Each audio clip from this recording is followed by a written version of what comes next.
Assalamualaikum warahmatullahi wabarakatuh. Kami dari kelompok 3 Praktikum Analisa Farmasi Kuantitatif yang beranggotakan Atina Rahmah, Fairuz Afifah, dan Putri Rizky Mu'arifah akan menjelaskan sedikit materi tentang titrasi argentometri. Titrasi pengendapan adalah golongan titrasi di mana hasil reaksi titrasinya merupakan endapan atau garam yang sukar larut. Prinsip dasarnya adalah reaksi pengendapan yang cepat mencapai keseimbangan pada setiap penambahan titran. Tidak ada pengotor yang mengganggu dan diperlukan indikator untuk melihat titik akhir titrasi. Argentometri yakni titrasi yang menyangkut penggunaan larutan AgNO3.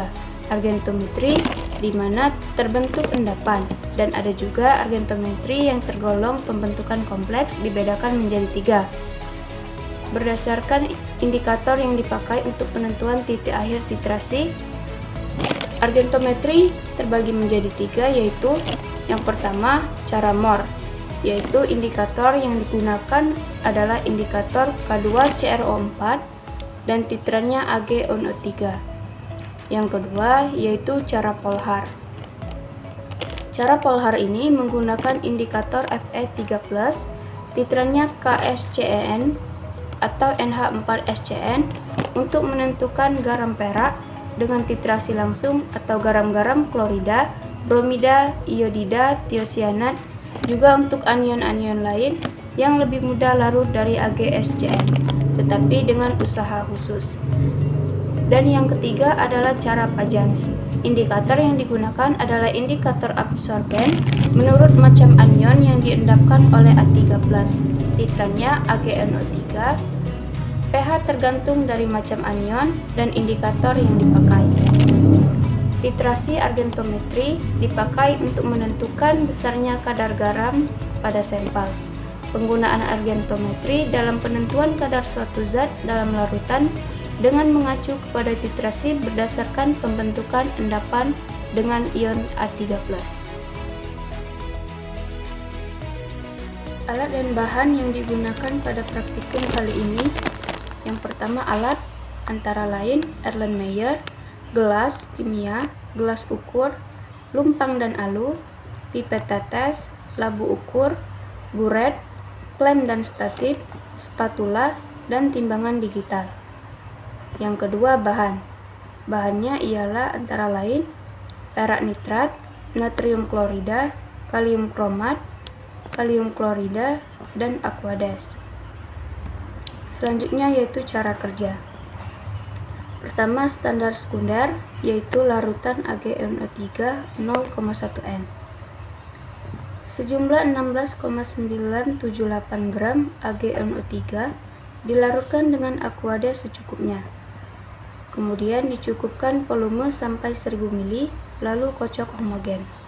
Yang kedua, standar primer larutan NaCl 0,1 N. NaCl dilarutkan dengan aquades. Selanjutnya dicukupkan volume sampai 1000 ml, lalu kocok homogen. Selanjutnya indikator, yaitu K2CrO4. Sebanyak 5 gram K2CrO4 dilarutkan dalam 100 ml air suling dan kocok homogen. Selanjutnya yaitu pembakuan larutan NaCl 0,1 N. Sebanyak 10 ml dalam Erlenmeyer ditambah 3 tetes indikator K2CrO4, titrasi dengan larutan AgNO3 0,1 N sampai tepat mulai berwarna. Selanjutnya yaitu penetapan kadar KCl. Sebanyak 500 mg sampel dilarutkan dalam 20 ml aquades. Tetesi dengan 3 tetes indikator K2CrO4 dan titrasi dengan larutan AgNO3 0,1 N sampai tepat mulai berwarna. Praktikum titrasi argentometri menggunakan larutan perak nitrat sebagai titran untuk menetapkan kadar kalium klorida. Kalium klorida dipilih sebagai sampel karena termasuk senyawa halogenida, di mana senyawa halogenida ini dapat membentuk endapan dengan perak nitrat berupa garam nitrat yang sukar larut. Nah, endapan ini dijadikan sebagai patokan dari titik akhir titrasi. Metode yang digunakan dalam praktikum titrasi argentometri kali ini adalah metode Mohr, di mana digunakan indikator kalium bromat yang stabil pada suasana netral. Indikator kalium bromat ini akan mengubah endapan putih dari garam perak menjadi endapan berwarna merah yang menandakan hasil akhir dari titrasi. Sekian penjelasan dari kelompok kami. Wassalamualaikum warahmatullahi wabarakatuh.